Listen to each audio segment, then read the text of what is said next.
time it stopped in my dream. We all have our every Todd day. Rundgren is an American music producer, singer, songwriter, and multi-instrumentalist.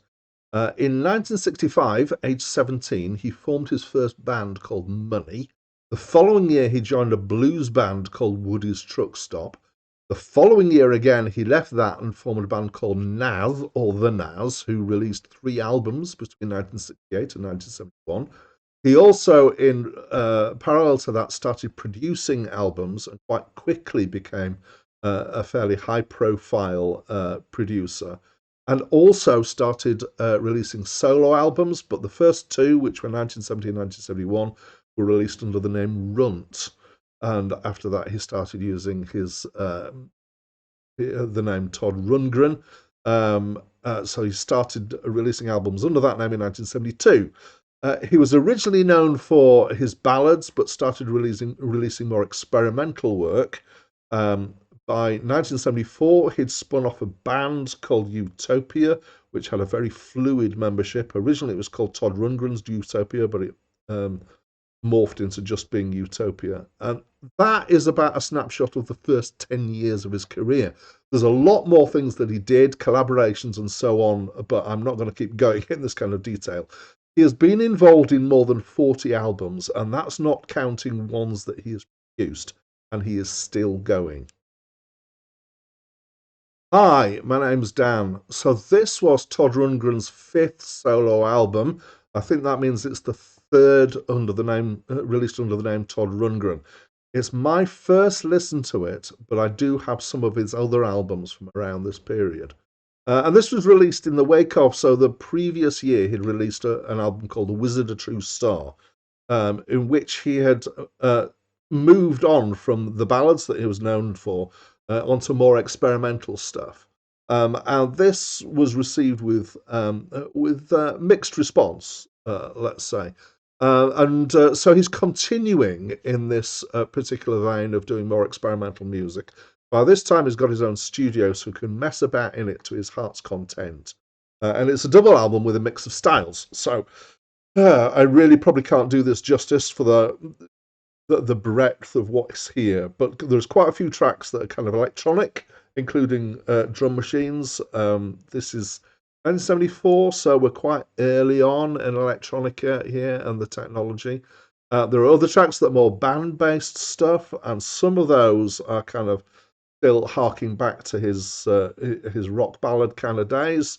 But often there's quite a lot of processing and effects that are going on. Again, this is testament to the fact that he's got his own studio and he's becoming known for his production. He's playing with production. Point. There's a comic song that I really like called An LP's Worth of Tunes. LP's spelled weirdly, but that's about kind of, isn't it weird that people try and make a living out of doing this, which is exactly what he's doing. There's the song on the album that sticks out from the others more than any others is the Lord Chancellor's Nightmare song, which is more akin to a Gilbert and Sullivan operetta style song than anything else. Maybe a little kind of hint of German operettas style as well. And there are more musically experimental tracks like How About a Little Fanfare, which is the first track on the album, and In and Out the Chakras We Go. He's got a particular approach to music, so I can kind of hear it, and I think this feels like Todd Rundgren on the other albums that I've got of his, but trying to articulate what that is, I'm going to have a go, but I'm not sure I'm going to do a really good job. It's kind of measured in the way he approaches music, so he's not going with massive amounts of energy. It's slightly loose in its timing, but also it moves on to things very easily. There's not a lot of repetition in here. There's quite a bit of casual discords going on, and it's often very busy. There's quite a lot of, what you might think of psychedelic sounds and stuff going on here. Now, apparently, the album, as well as the previous album, have been quite heavily influenced by his use of recreational drugs. And it's meant to be like a trip. From what I read, apparently people say that that's quite a good representation of a trip. I have never had a trip, so I cannot say.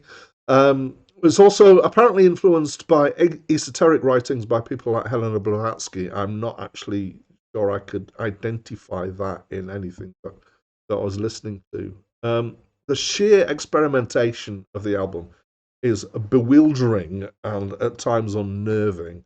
I would say that the two closest things to this are Frank Zappa's stuff around the same sort of time and maybe a little bit earlier, and also stuff done by Godley and Cream, who were two guys from 10cc who just loved to play in the studio, make all sorts of strange sounds and effects.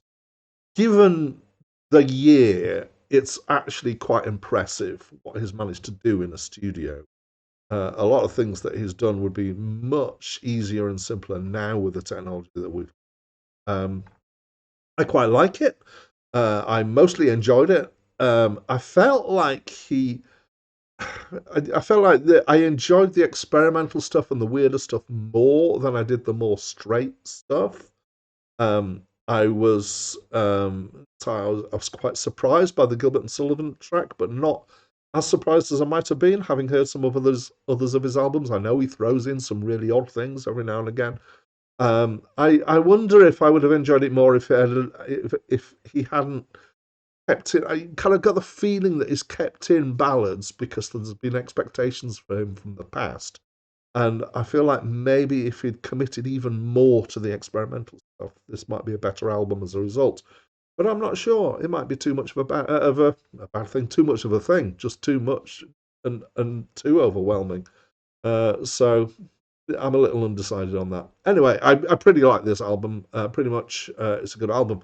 It is definitely unusual.